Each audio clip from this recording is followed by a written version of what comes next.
Jananam sukadham maranam karunam milanam madhuram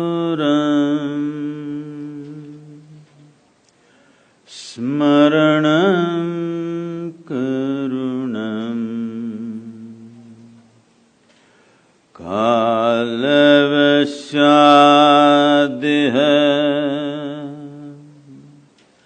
sakalam karunam samayadipate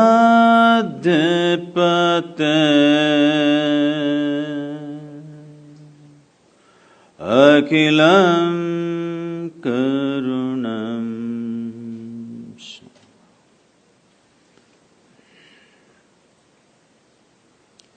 Good morning. Good morning, everyone.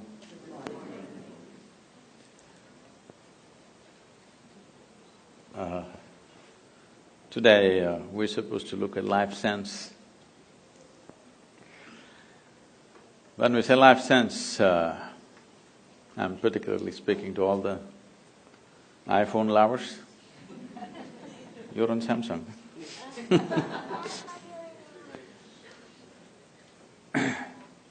There is a gadget far more interesting than your phone. That's called the human mechanism. This is the gadget. Every other gadget is a small drop of this. So, when we say human being, I think for a long time, people have been looking at this human being with too much emotion and too much confusion. But the yogic sciences have always looked at the human being as the ultimate mechanism on this planet. When we say a mechanism, we're talking about something that can work systematically, something that can do things, something that can consistently produce something wonderful. If it is not a mechanism, that means it's one chaotic nonsense. So, there are both type of human beings. Some are just one chaotic nonsense, some have become wonderful mechanism, not because somebody has come with a great mechanism and somebody has not. All of us fundamentally have come with the same thing. Maybe on the level of our physical form and maybe on intellectual levels, there may be some differences. But essentially, all of us carry the same human mechanism. But why is it that one seems to be in a phenomenal state and another seems to be a total mess? There are many ways to look at it. One simple thing is, we can look at it this way: every human experience that human beings have. Here, the little children, you have to do something to make them unhappy right now. You have to do something to make them unhappy. But there are a whole lot of adults, you have to do something to make them happy. They've reversed the equation completely. At the age of 5, if you were this joyful, by the time you're 30, you should have been ecstatic, isn't it? If things happen in the right order. But for some reason, it's gotten reversed to most people.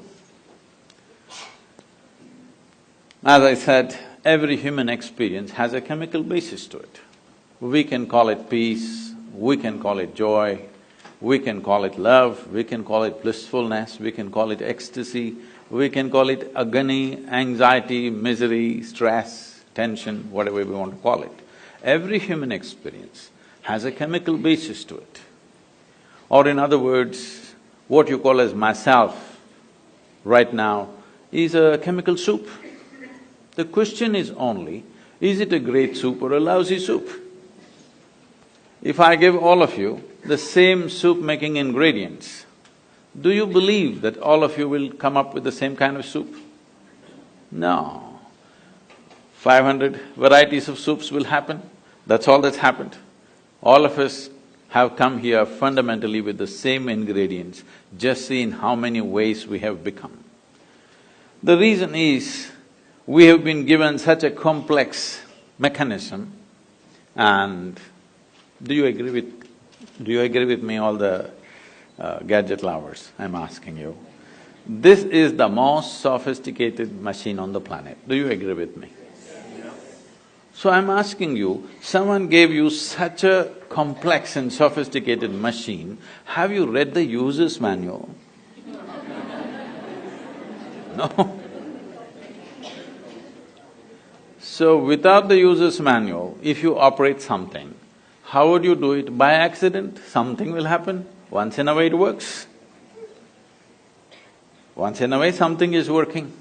And to make this human being happy in pursuit of human well-being, we've ripped the planet apart, all right?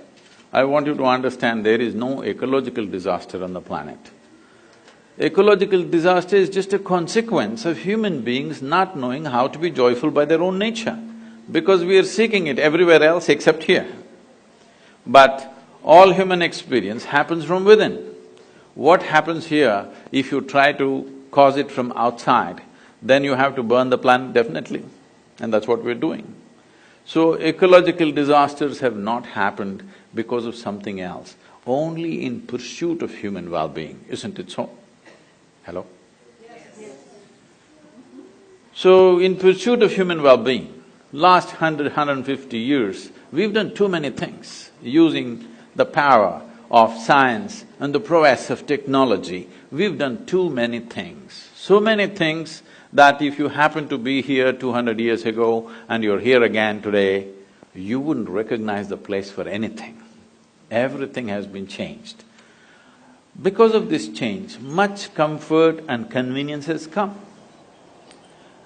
When it comes to comfort and convenience, we are definitely the most comfortable generation ever. Do you agree with me? I'm asking even those who are standing.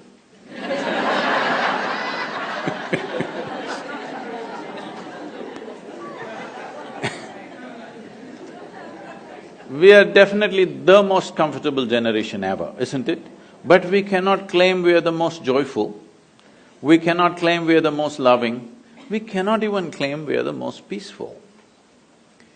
To be peaceful and happy, today I'm sure many people are propagating this, and even the so-called spiritual leaders are going about saying, peace is the ultimate goal of life. Such people will only rest in peace. Because, tell me, today, if you want to enjoy your lunch today, if you're not ecstatic, at least you must be peaceful, isn't it? Hello? If you're not in some state of ecstasy, at least you must be peaceful to enjoy the food that you eat, isn't it? So I'm asking you, to be peaceful, to be happy, is it the ultimate goal of your life or is it a fundamental requirement of your life? It is a most fundamental requirement. If you're not even peaceful, I don't know how many have died under your care.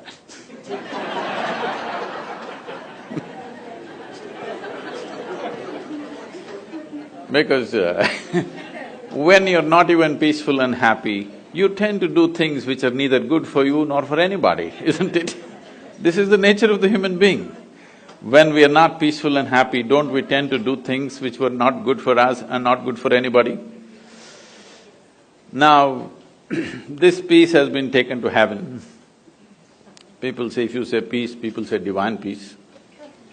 If you say joy, they'll say divine joy. If you say love, they'll say divine love. These are all human things. Human beings are capable of being peaceful, joyful, loving, but all these things have been exported to heaven by those who are crippled. Crippled lives have exported these things to heaven. If you say peace, they say it happens only there. If you say joy, it happens only there. If you say love, it happens only there. Even your dog is capable of being loving, isn't it so? You don't have to reach as far as God to know love. A dog will do it, yes? Consistently, yes or no?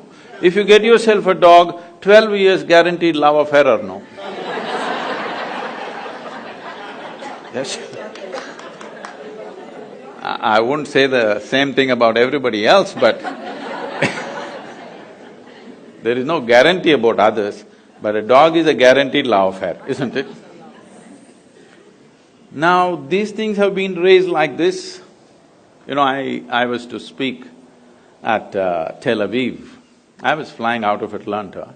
I was to land there in the morning and speak at 6:30 in the evening, but then I land up there at 6 o'clock in the evening because of some flight delays. And I'm quickly changing in the airport to rush to the venue because in these 34 years I have not been late to a single appointment in my life, so I don't want to break this. So I'm quickly changing and rushing. And I'm famished because I'm traveling by an American airline, there's nothing edible on the plane, There's nothing edible on the plane. So I'm really famished. And when I go to the venue, to my joy, I find the venue is a very fine restaurant. Life can't get better. When you're so hungry, they've taken you to a restaurant straight. So, people are coming in and greeting me. One man comes up and says, "Shalom." I ask him, "What does it mean?" He says, "This is the highest way of greeting." I said, "Well, that's your opinion, what does it mean?" He said, "No, this is really the highest way of greeting." I said, "All right, but what does the word mean?" He said, "It means peace." I said, "Why would peace be the highest way of greeting unless you're born in Middle East?"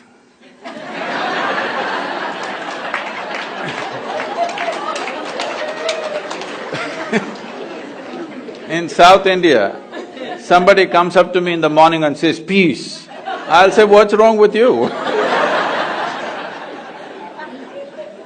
So I'm saying anything that you are deprived of will slowly rise to heaven.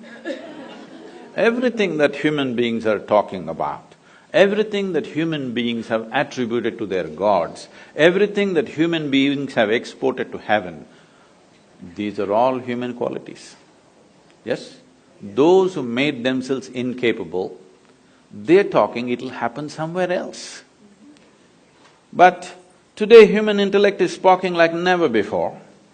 Never before this many human beings could think for themselves. Yes? Never before in the history of humanity. Because otherwise a priest, a pandit, a scripture, something else thought for you. Now human beings are beginning to think for themselves. Whether they're thinking straight or not is another issue, but at least they're thinking something. It's a good beginning, something they're thinking. Once they start thinking, the problem with thought is, it has to be logically correct, otherwise it doesn't go by.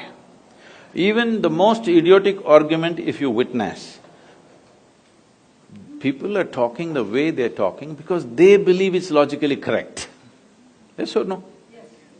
Nobody thinks he's logically wrong and continues to argue, he won't do that. He somehow finds a way to make it logically correct.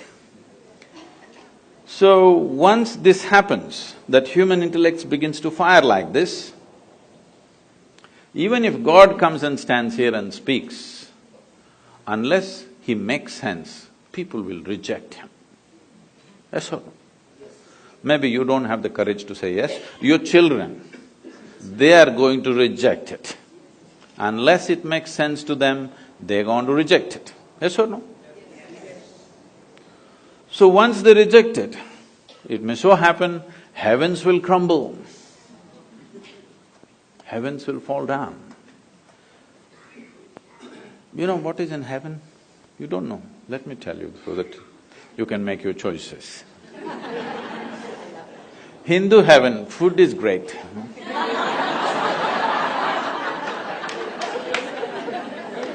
Because Nala himself cooks for you there.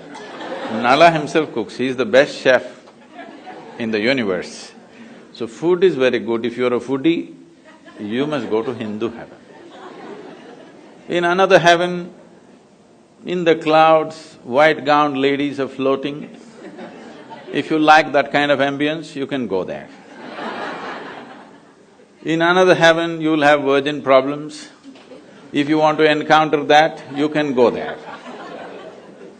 Only problem is, what is the qualification for you to get there? This happened in a Sunday school in Alabama. Anybody from Alabama? Yes. I would have chosen another state if you had told me you're here.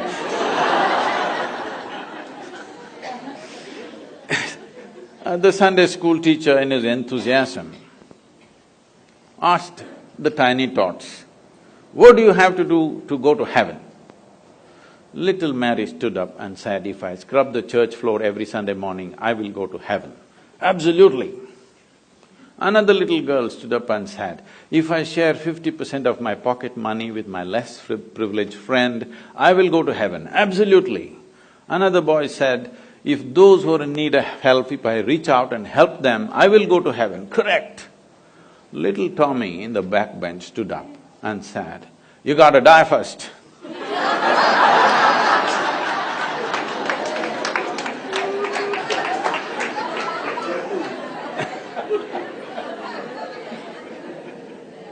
So you got to die first, that is the basic qualification, all right? So when you die, depending on your culture, we'll either bury you or burn you or feed you to the birds. One of the things we will do to you, yes? It is the or in other words, anyway, your body, we put it back into this earth because this body is something that you borrowed from this planet, isn't it so? You're on loan. If you were planning to take it to heaven, you're a willful defaulter, you know. Yes? It's good to pay this back, isn't it? What we have taken, we can use it well. When it's time, we must pay back the loan or no. Put it back into the earth. Whether you like it or not, they will. So once you left your body here, what will you do with good food and virgins and all this stuff? These are all problems that people have when they have a body, isn't it? Once you put the body here, what will you do with all these things? So I'm saying, once intellect fires big time, we have kept it down because if you ask questions, we would have you dead for a long time. Please understand. With this we had kept it down, but we can't keep it down anymore. Now people will ask all kinds of things. When they ask 2-3 questions, heavens will crumble. Heavens may crumble, but human longing to experience something more will not go. The human longing to experience something will always be there. If you take away the hope that somewhere else it's going to happen to you, people will start seeking solutions here. When they start seeking solutions here, if you don't show them a way, if you don't show them a way which is logically correct and scientifically ascertainable way, where you can take charge of your inner experience and cause the kind of experience that you want to be in, if you don't teach them the ways, if you don't give them the technologies for inner well-being, then I would say in another 60 to 80 years' time, 90% of the humanity will seek chemical solutions. They will be either on drink or drug. Tell me, most of you, whatever your age right now, when you were 20 years of age, how many people were drinking and drugging on this planet? Today, how many people are doing? Has it gone up by 1000% at least? 10 times over or more? It has. This is because people are seeking solutions here, because slowly all these people are losing faith that somewhere else it'll be better. They're trying to make it better right here. If you don't show them the right way, they will somehow try to do it. Now, I'm not looking at this as a moral issue. 90% of the people being on drink and drug is not a moral issue for me. One responsibility we have as a generation of people is that when we leave, we have left a generation which is at least one step better than us. This is a fundamental responsibility we have as a generation. But when we leave, if we are all on 90% of us or on drink and drug, when we leave, we will leave a worse generation than us, because we will become incapable of even producing a better generation. And this will be a complete failure of who we are, everything that we worked for, the development of civilizations, all this will go waste if 90% of the population goes on this. In New York City, what do you think is the percentage? I'll leave it to you. People from New York tell me. What do you think is the percentage who are seeking some kind of chemical solution for their experience to make themselves peaceful? They have to drink something or pop something. What do you think is the percentage?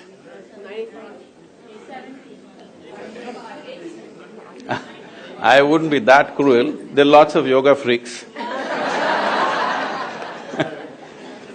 But it's a big percentage, not a percentage to ignore anymore, isn't it? It's like, those of you who come from India anyway, all of you are largely, when you were growing up as children, there were few drunkards in the town. Yes? 1, maybe 2%, they are drunkards, they're not normal people. But they are the normal ones now. There are a few who don't drink, who are freakish. There are 2% freaks who don't drink anymore. So, this is not a moral thing. This is just that you have become incapable of dealing with yourself. That is a fundamental thing. See, what amazes me is people live here 50, 60, 70 years. They are 60, 70 years of age, still they do not know how to deal with their own thought and their own emotion. This you may think is normal, is not normal, I'm telling you. If you do not… See, these are the basic faculties that you have. A human being can think about anything he or she wants, can emote in many strong ways. If these thoughts and emotions don't work for you, they're working against you, that means you have not figured the fundamentals of being human, isn't it? You would have been peaceful if you were born as an earthworm or something. The problem is, right now, human beings are not suffering something that they don't have. Their suffering is because of their own intelligence. If I take away half your brain, most of you would be peaceful. Yes. It's being done in in some institutions it's being done, lobotomy is being conducted, right? When somebody cannot control themselves at all, pull off a part of the brain, they're quite peaceful. I think people are even suggesting it's time we do it when the children are born. If you take off certain things, criminal attitudes will go, this will go, that will go. People are suggesting such things, responsible medical institutions are suggesting such things. If you cripple everybody, there may be no crime in New York City. If you cut off everybody's legs, or you take off everybody's head, there'll be no crime at all. But it will also take off the possibility. It may take off some small problem, but it will take off the possibility of being human, isn't it? To be a full-fledged human being is important. If you want to be a full-fledged human being, there are two fundamental things. One thing is, a human being has a vivid sense of memory. Another thing is, a human being also has a vivid sense of imagination. Whatever suffering you go through, you may call it stress, anxiety, tension, misery, grief, whatever you want to call it, essentially it is just this. You have still not figured how to handle your memory, how to handle your imagination. That's all you're suffering. What happened 10 years ago, you can still suffer, isn't it so? What may happen day after tomorrow, you already suffer. That means you are capable of suffering the non-existential. You are capable of suffering something that does not exist. I'm sure there are psychiatrists in the group, are they? Okay. This, even by medical definition, if somebody is suffering that does not exist, do they qualify? Do they qualify or no? They do qualify as patients, right? That's what I'm saying. I'm saying, if you start suffering something that does not exist, that means even medically you qualify as a case. Case number whatever. Now, this is not a joke, because we are leaving human beings with education systems which will teach you everything about the world, not a thing about yourself. Trying to control this with fear, trying to control this with possibilities of punishment somewhere else. It's not worked. Anyway, people are doing what the hell they're doing, aren't they? Yes? It is time that we bring sense to the world. We are always thinking in terms of good and bad. This has happened because of certain types of religious beliefs, certain types of things where everything is controlled by fear and guilt and whatever. First thing is you divided the world into God and devil, good and evil, this and that. No, I'll ask you a simple question. Is there anybody here who is 24 hours good or 24 hours bad? Hello? You… Yes or no? You oscillate, right, a little bit, here and there. One moment you're wonderful, another moment you're nasty, another moment you're beautiful, another moment you're ugly. Is this not happening?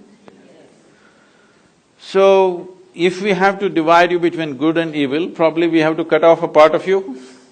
That is what they're saying. If we take off certain parts of your brain, all evil will go and you will become pure and useless. The biggest problem is we've been trying to produce good people. The world never tried to produce sensible and joyful people. We've always been striving to produce good people. And it's good people who are constantly at each other.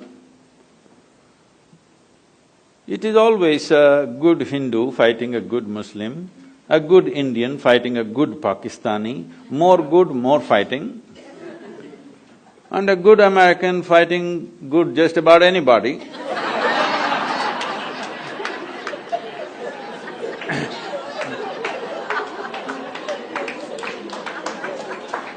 Because the more good you think you are, more confrontational you have become. Please see this. The more good you think you are, you naturally become more confrontational with just about anybody around you. If you think you're very good, how this has come to you in your mind is, you look at these people, she's not okay, she's not okay, she's not okay, he's not okay, he's not okay. Compared to all these people, I'm good, I'm very good means nobody is good. Nobody is okay. Nobody is okay is not a question of goodness, it's a question of madness. The madness has settled in. This has to go means human consciousness has to rise. You have to look at this tremendous possibility that we have come with. And is it true? Can you see me at least? Hello, everybody? Even if you're not listening, can you see me?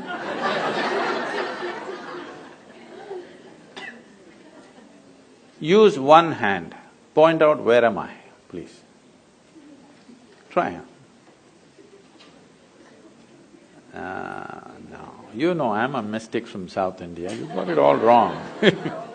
Now this light is falling upon me, reflecting, going through your lenses, inverted image in the retina, you know the whole story?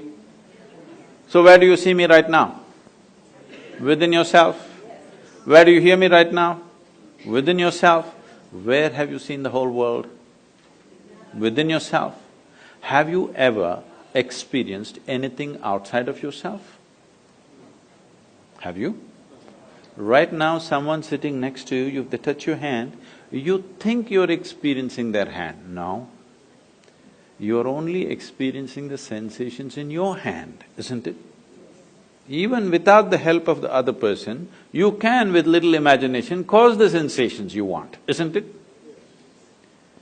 So your entire experience of life, light and darkness is happening within you. Agony and ecstasy happens within you, joy and misery happens within you, peace and turmoil happens within you.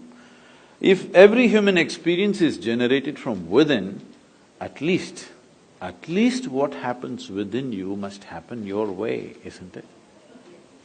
World will not happen your way, and I'm glad it's not happening your way, because if the entire world happened your way, where do I go? I'm glad it's not happening your way. Little bit my way, little bit your way, little bit somebody else's way. It's all right. But the important thing is, this one is not happening your way. This is a big problem, isn't it? If this one person, yourself, if this one person happened your way, would you keep this person blissful or miserable. You must make a choice, I'm going to bless you right now. What is your choice? For yourself, what is your choice? Highest level of pleasantness, isn't it? What you want for your neighbor may be debatable, but what you want for yourself is very, very clear, isn't it so? But why such a simple thing is not happening? Simply because, you know Charles Darwin? Some 150 years ago, 2012 was 200th birth anniversary of Darwin. Some 150 years ago, he propounded a theory and he said, what was a deer could have become a giraffe, so many million years. What was a pig could have become an elephant, so many more million years. What was a monkey became a human, but it happened rather quickly.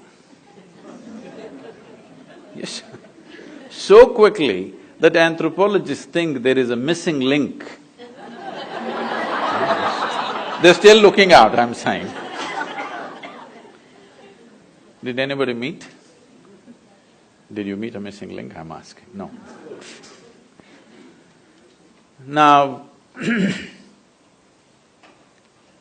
they're saying the DNA difference between you and a chimpanzee is only 1.23%. 1.23% is not much of a difference, isn't it? Not much of a percentage. Not a percentage to boast about, isn't it? The thing is just this, physiologically, you're only 1.23% away from a chimpanzee. But in terms of your intellect and awareness, we're worlds apart from a chimpanzee. So this is the problem. You have an intelligence for which you don't have a stable enough base. Now, this same intelligence, the sharper it is, the more it pokes you. So people are thinking dulling it, either with wine or divine, is the solution. Somehow dull it for some time and you feel peaceful. Dulling it not the solution, sharpening it to a point where it'll work for you is the solution, isn't it? If you dull it, you're somehow crippling yourself, isn't it? In some way you dull the system. Maybe you think it's temporary, but if you dull the system, in some way you're crippling yourself.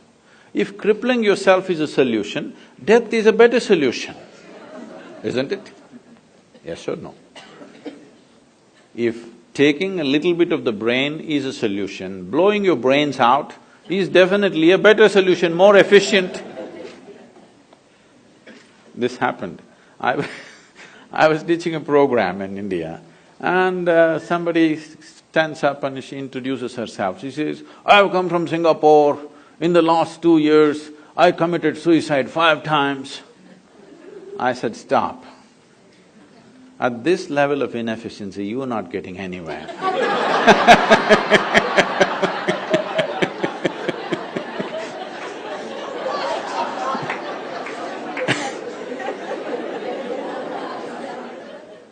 If you in some way think by dulling the system you will be better off, which the world is practicing large scale. Now you're saying in New York City it's 90%, I don't think so. But it's getting there, rapidly getting there in that direction. Drink will lose its draw after some time. More efficient things will come. Slowly, all things will get legalized when they can't control it anymore, please know this. Everything will get legalized, the moment they can't control it, they'll feel it's better to tax it and run the nation rather than investing too much on policing these things. So when these things happen, it is a question of crippling the human being in some way. Yes, it gives pleasure. If you take off the brain, maybe you can just float around in total, utter peace. But all possibilities are also gone, isn't it? So this is happening to us because we have not understood the fundamentals of how to exercise our own intelligence. We have learned how to make a living, we have learned how to do things, we have learned how to go to the moon or even beyond. But we have still not figured how to manage our own system, isn't it? Even if you have a spacecraft, this is more complex than that. Yes or no? Yes. This is far more complex than that. And this does not mean, when I say this, I'm not just… I mean, all of you doctors, maybe you're thinking of exploring me pathologically. We're not talking about just lungs, liver, kidney, heart, spleen, whatever. All this came from within. See, you eat a piece of bread in the morning, in over 2 hours, this bread becomes human body. You know as doctors how complex each part of the body is, that you know it is so complex, that is why today if we have to go to a medical checkup, we have to go to 50 different doctors, because for 50 different parts of the body. Slowly as you look at it closer and closer, you're realizing it's too complex for one person to grasp the entire thing, isn't it? Yes or no? Just 32 teeth, people are taking 9 years to understand what's happening in the mouth and they still don't know. Yes or no? Yes?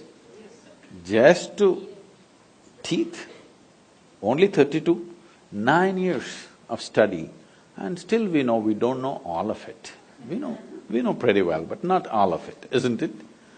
So you are realizing it's so complex, but this complex mechanism, with what are you manufacturing? You eat a piece of bread, you eat a banana, you eat an apple, you eat whatever you want. Within few hours, it becomes this. So there is an intelligence here. There is an intelligence here which can make a banana into a human being, yes or no? Yes. Suppose I took a banana in my hand and transformed this into a human being, who do you think I am? God. Who is this, huh? Where did you see a magician who made a banana into a human being?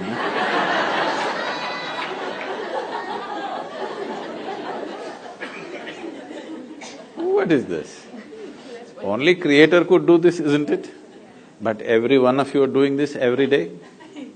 Only thing is, you're doing it unconsciously. If only a drop of this intelligence entered your life in a conscious form, you would live magically, not miserably. Life wouldn't be a struggle, it would be an ecstatic breeze. This happened. In 1924, there was a bishop in Istanbul who is from the Orthodox Greek community. You know, the Orthodox Greek community have their own pope in Istanbul. They believe they are the only real Christians, the rest are no good. So they have their own pope and they have their own stuff going. Being on the Silk Route, exotic stories from India keep wafting across the Bosphorus too often. So he heard so many magical stories.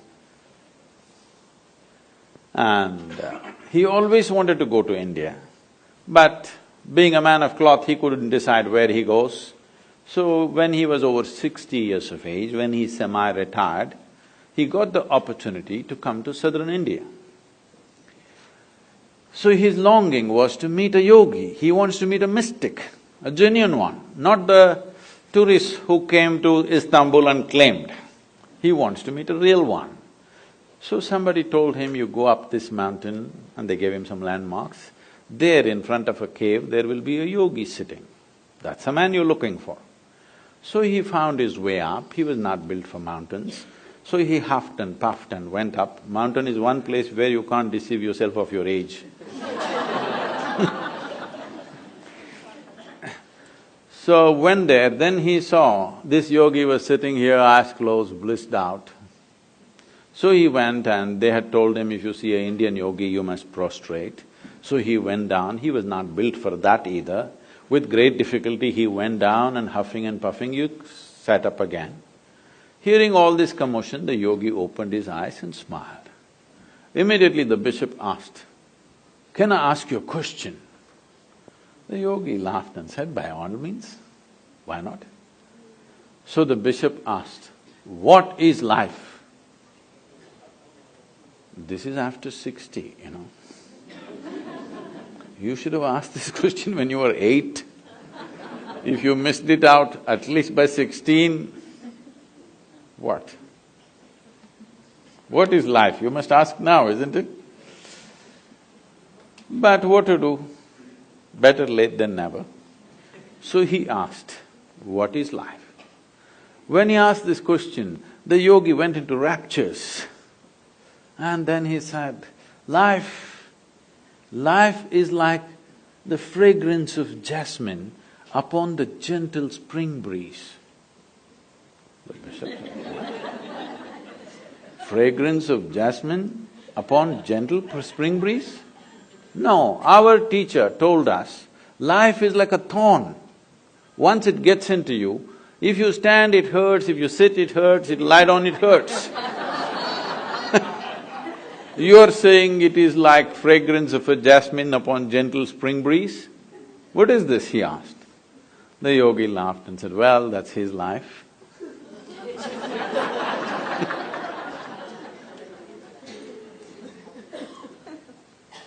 The experience of your life is entirely generated from within. Is that so? What is being generated from within must be happening your way. Must happen your way, isn't it? But right now, just about anybody can make you happy, make you unhappy, make you miserable, make you frustrated, make you angry, make you so many things. This means you're in a very deep state of slavery.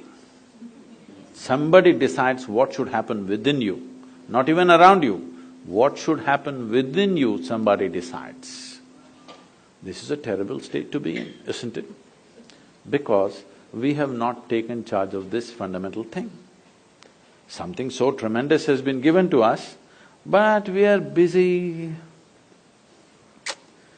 We read one piece here, one piece there, we read one tidbit from this scripture, another tidbit from that scripture, and self-help book, this book, that book, all tidbits.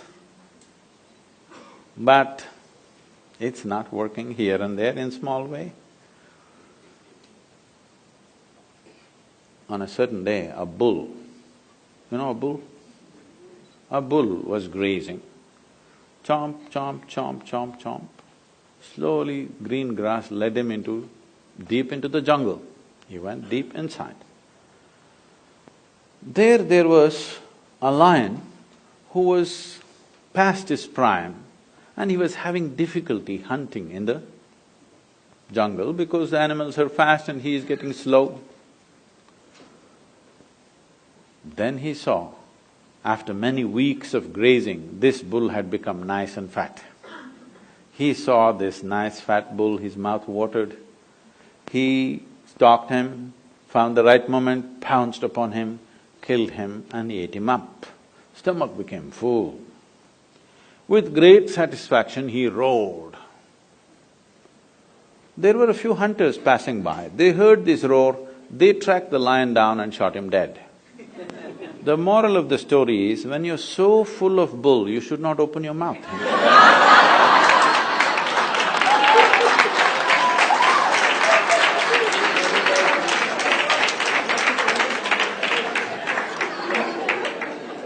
So, the fundamental thing is, at least we must come to this. What I know, I know. What I do not know, I do not know. Is this okay? Can we come to this much sincerity? What I know, I know. What I do not know, I do not know. Is it okay? Yes. No, right now the thing is, whatever I don't know, I believe. Whatever I do not know, I believe. Once you believe, you get enormous confidence without clarity. Confidence without clarity is the biggest disaster on this planet. Human beings who don't have clarity must at least have humility and hesitation in them. No clarity, but they have confidence. Oh, because see, the nature of human intelligence is like this. If you do something stupid right now, tonight, your intelligence will bother you. Why did I do this? This is the nature of human intelligence. But if your stupidity is scripture endorsed or God endorsed, then you can do the same idiotic things with utter confidence. You don't have to turn back and look. It doesn't matter what is the result of your actions, how horrendous it is, but you can go on doing it because God has endorsed your stupidity. Can we come to this much, at least all of you doctors, you must come to this, what I know, I know, what I do not know, I do not know. Is it okay? Yes. Because I do not know is a tremendous possibility. When you see truly, when you genuinely see I do not know, the longing to know and seeking to know and the possibility of knowing becomes real in your life. Otherwise, everything I do not know, I believe. You can believe anything. If we work hard enough on you, we can make you believe just about anything, yes or no? Yes. From your childhood, if we work on you, we can make you believe anything. Right from your childhood, if I go on telling you, my little finger is God, if I raise this little finger, divine emotions will genuinely overflow within you, yes or no? If you feel this is too bare, I can dress it up. We can do some things.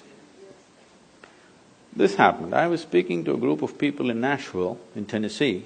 Tennessee people? Hey, okay. And I was just telling them a joke.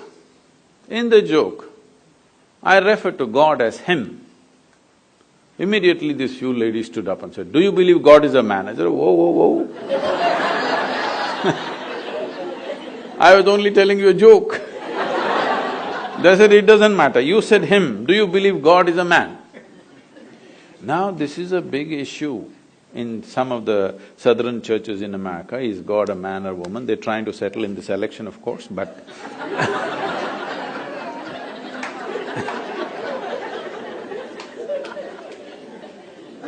is God a man or a woman is going to become a serious issue in America in the coming years, once the president is on. But in India, we have no such problems. We have a man god, we have a woman god, we have an elephant god, we have a cow god, we have a snake god, we have a crawling one, we have a creeping one, we have a flying one, every kind. Because we are a very wise culture, we foresaw all the future problems that may occur. Who knows who will claim tomorrow what? I was… just 2 weeks ago, I was in Uganda. You know, in Uganda, there was this… Some of you come from there? Oh, yeah. I was in Uganda 2 weeks ago. And Idi Amin declared, "God is black." I agree with him. Because if a white man can have a white god, why can't a black man have a black god? What's the problem? But these people don't know, because they've never seen God, you know. They saw only the messengers, sons and stuff. In India, we know God is brown. Yes, because God Himself landed in India 9 times. You know this? 9 avatars, 9 times God Himself landed in India, Himself. Not His son, not His messenger, Himself. Indians Indians are always very proud of this. God came Himself to India. To other places He sent messengers, sons. So, wait. So I keep reminding them, that is because God wouldn't trust anybody with Indians.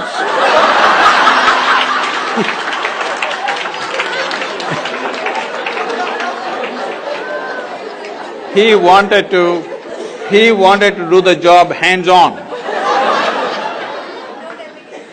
So He Himself came 9 times and failed. 9 or 10 times debatable, but failure is not debatable, isn't it? So, we can believe what we want. our beliefs may have something to do with our cultural milieu, we can wear our culture. Culture is the color of our life. We can wear our culture, we can be proud of it, we can enjoy it, but culture is not a tool for seeking truth. Culture is not an efficient tool because what you do today, whatever nonsense you do today, is tomorrow's culture. Yes or no? Whatever nonsense they did yesterday is today's culture. Culture is never a conscious process. To some extent, maybe. The rest is all hodgepodge of all kinds of things that many people did, isn't it so? Or do you believe that all of you consciously creating tomorrow's culture? Are you? Not at all. Whatever nonsense you do, your children will pick it up and they'll do it little differently, isn't it? So, culture is not a conscious tool, culture doesn't have sharp edges, it is just like that, simply evolving like an amoeba in various forms, everybody in this room full of people, each person will have their own understanding of what is Indian culture right now. Yes or no? And you're free to have that, because it is you who making the culture, you're the producers of culture. This is not an instrument of truth. But if you do not know the truth about your own nature, how can you conduct this well? Only by accident. When you conduct something so sophisticated by accident, anxiety is natural, isn't it? Everybody is a client, you can put that up in your practice. Psychiatrist, everybody is a client. I was just joking, we started many crematoriums because the conditions were very bad in southern India. Isha started many crematoriums. People asked Sadhguru, what should be the byline? So we called it Kayantasthanam, that means where the body ends. Byline, I said, put it, everybody is a customer. Don't do any market development, just wait. Everybody will come one day. You don't have to do any marketing. Anyway they will come, isn't it? So madness is also going to become like this, that almost everybody is a client. If you get angry, you say, I'm mad at you, isn't it? You're admitting it. But without doctor's help, you're able to come back to reasonable states. But you're flying off. One day when you cross the line, if you cannot come back, then you're clinically ill. Yes? But otherwise also you're ill. If you do not know how to manage your own thought, if you do not know how to manage your emotion, if your intelligence does not function for you, it functions against you, would you term this kind of madness? Maybe there are not enough couches for all of you, so we left you loose on the street. But it's happening, isn't it? So, especially all of you being in medical profession, I would plead with you, you must invest some time upon yourself. If you believe that the work that you're doing is important, the most important thing is you work upon yourself. Because nobody can produce anything beyond themselves. Your work is only an expression of what you are. Nothing more than you can ever happen. Unless you enhance this, what you do can never be enhanced. Enhancing this means, there are many ways to look at it. I'll put it very simply, considering that I have to catch a plane. See, when we say intelligence, today, because of English language and the so-called modern education, the kind of education that most of us have gone through is just education which was designed to produce obedient people, not intelligent people. It was not designed to cultivate geniuses. It was designed to curb your genius and make you into an obedient person, so that you can take orders from Her Majesty's service. Yes, essentially it was created for that purpose. Maybe you're useful in some job, but it will not allow you as a human being to really blossom, to create something. It is created for mass production. of something, whatever that is. There are some interests, goals set up by other people, how to produce nuts and bolts for that large machine that we have created is how the education is structured. This is not cultured for individual enhancement, this is not cultured for… See, if you're looking at… Anyway, the children's schools are called nurseries, isn't it? And nursery means what? You must provide conducive soil for this plant to grow its fullest possibility. This is the aspiration for every life, whether it's an earthworm or a grasshopper or a tree or a bird or an animal, all of them are aspiring to become full-fledged life, isn't it? But the problem is, we know what is a full-fledged grasshopper, we know what is a full-fledged earthworm, we know what is a full-fledged bird, we don't know what is a full-fledged human being. Because for the human being, for every other creature, there are two lines which nature has drawn. Within that they live and die. For the human being, there is only bottom line, there is no top line. Because there is no top line, people are suffering. Or in other words, what you're suffering is not your bondage, as people are telling you, what you're suffering is your freedom. Because nature has left you free, you can be any way you want right now. See, if you were born as a tiger, you wouldn't have this confusion, you know. You wouldn't sit and worry, will I become a good tiger or not?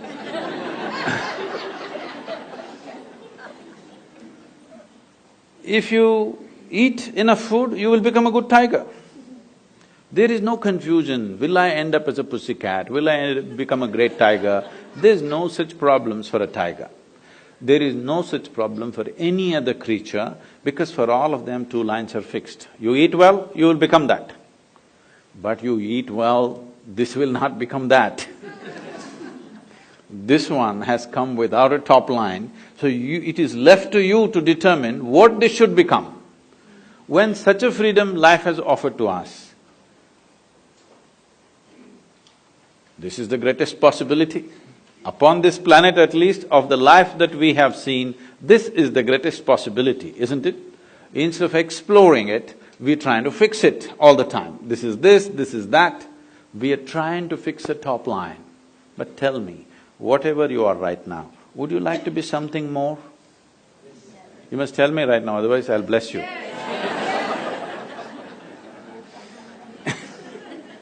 If that something more happens, what?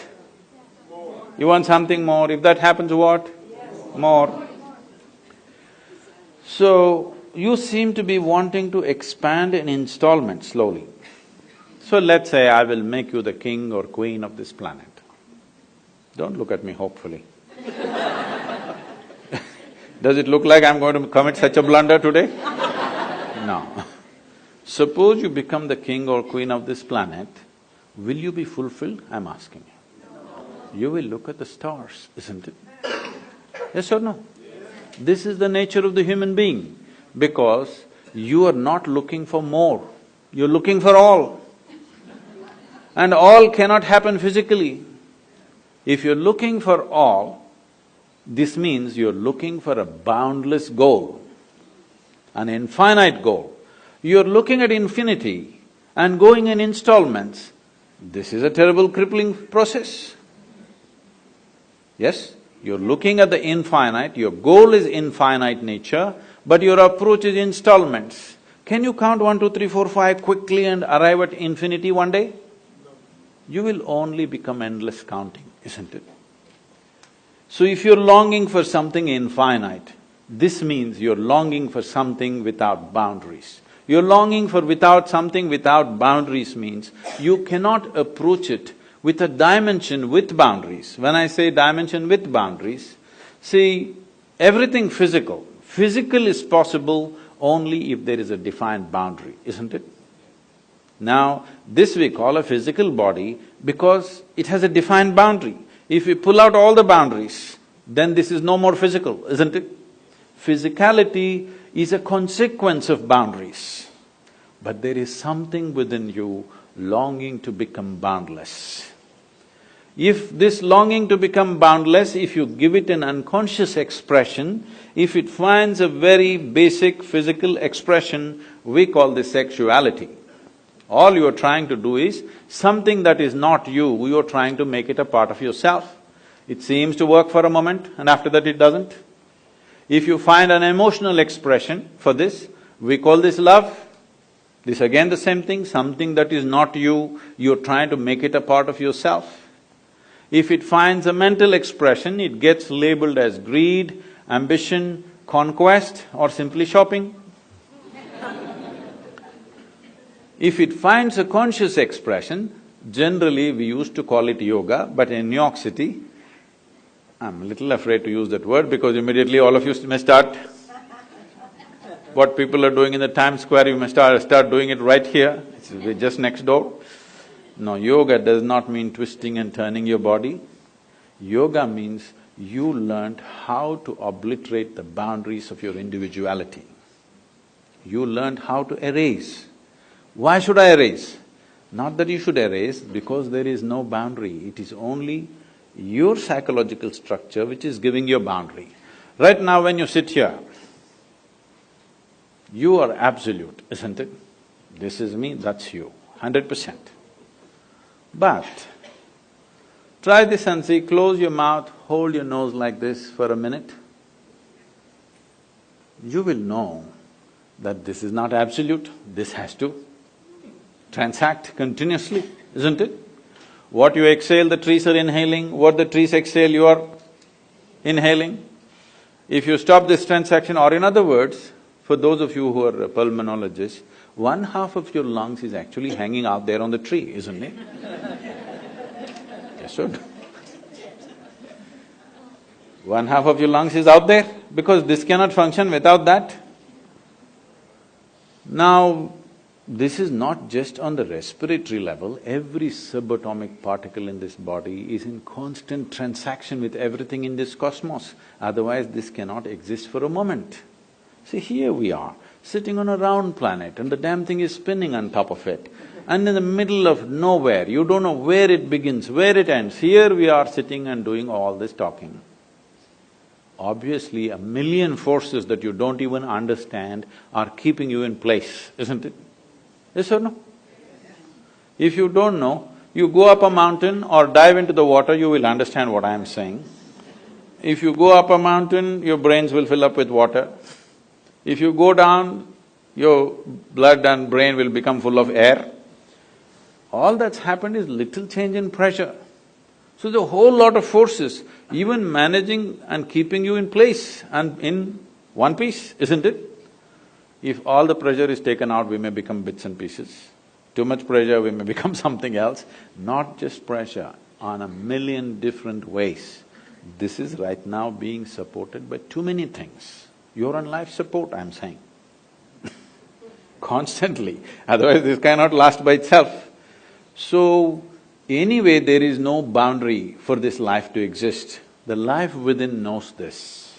Even the body knows this. Only your mind doesn't know this. Your mind thinks you're an absolute creature by yourself. So when you consciously erase this boundary in your mind, this means you can sit here and experience everything as yourself. If everything in the universe you begin to experience as myself, then we say you're in yoga or we say you're a yogi.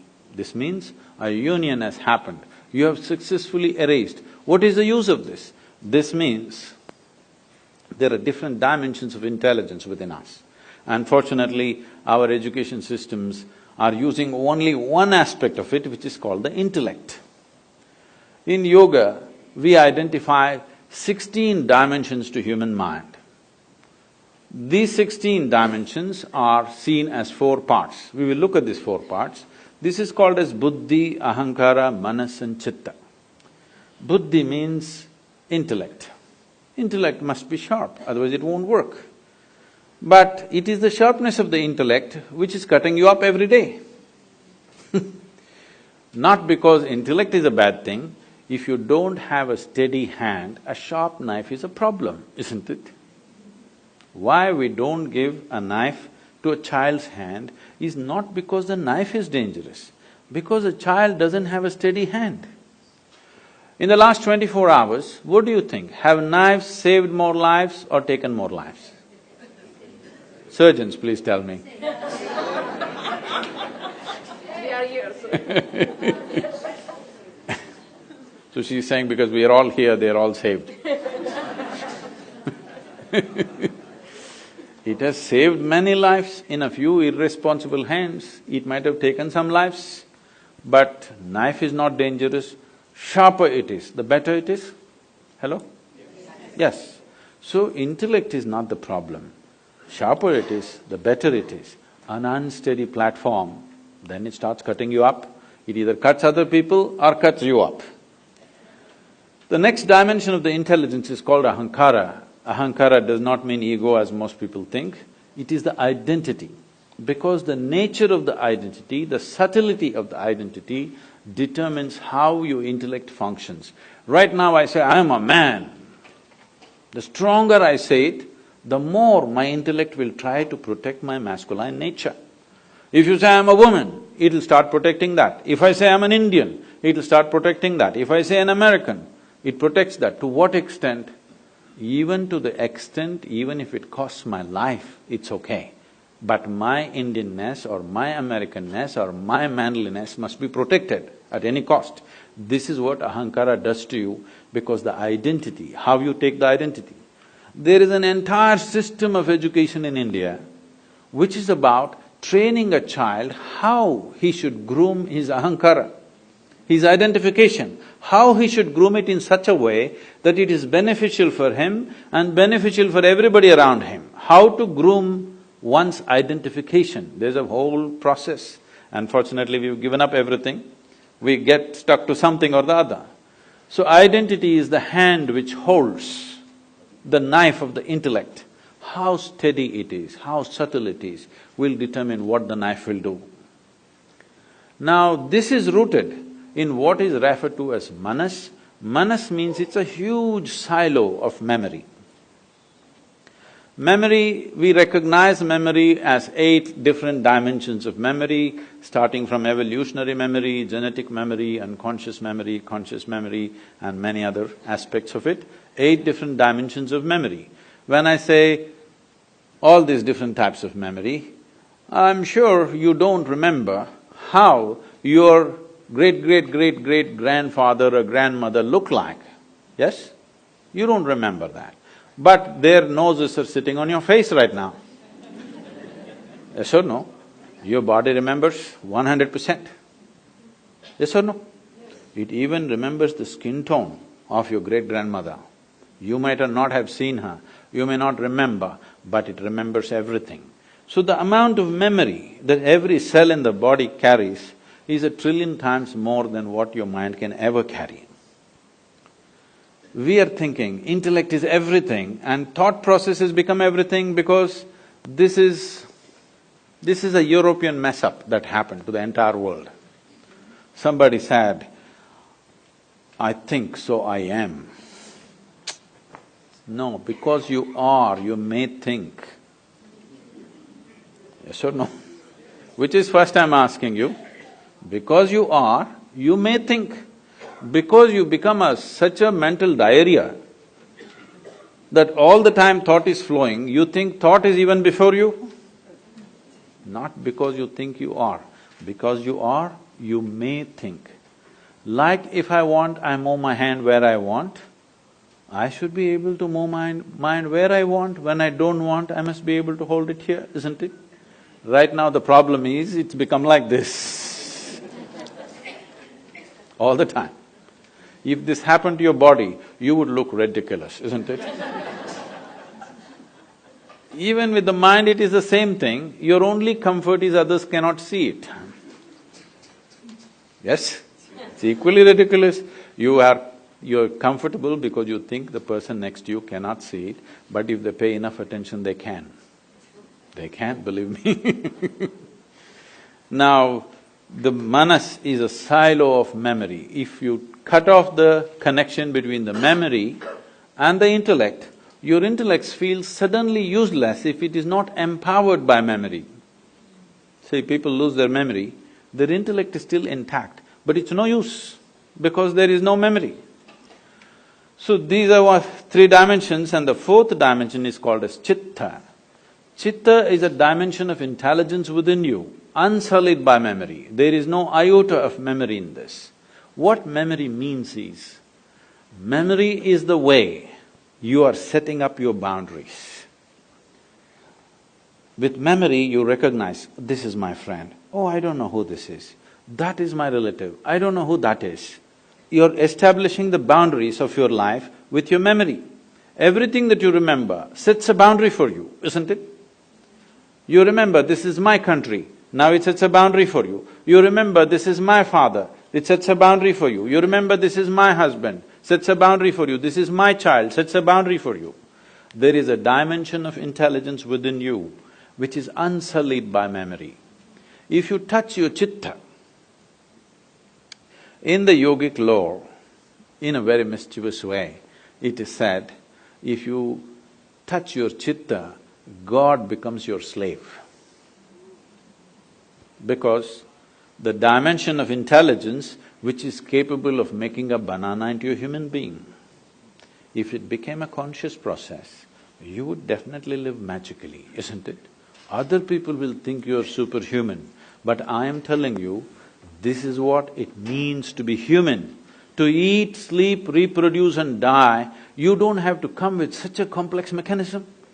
An earthworm, if peace is the highest goal, you must come as an earthworm, and it's very eco-friendly. All its aspirations are 100% ecologically sensitive, isn't it? Yes or no? If you have a question, please. Yes, please. Namaskaram, Sadhguru. I have a question about medicine and law. In my opinion, a lot of physicians make medical decisions with fear of the legal system and malpractice suits. This fear affects the physician-patient relationship and increases healthcare costs.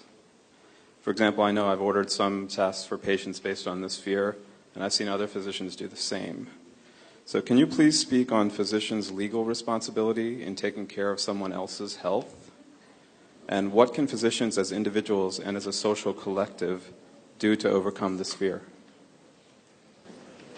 In ancient India, it was always said, there are three things which should never be commercialized: education, health and spiritual process. The moment you commercialize these three things, they will take the society in a completely different direction. When I say completely in a different direction, people are telling me, I have no way to check the statistics, they're telling me the food industry on the planet is $7.6 trillion. The pharmaceutical industry is $7.2 trillion. By the end of 2017, they're saying the pharmaceutical industry will be well above the food industry. This doesn't look like we are creating health on the planet, right?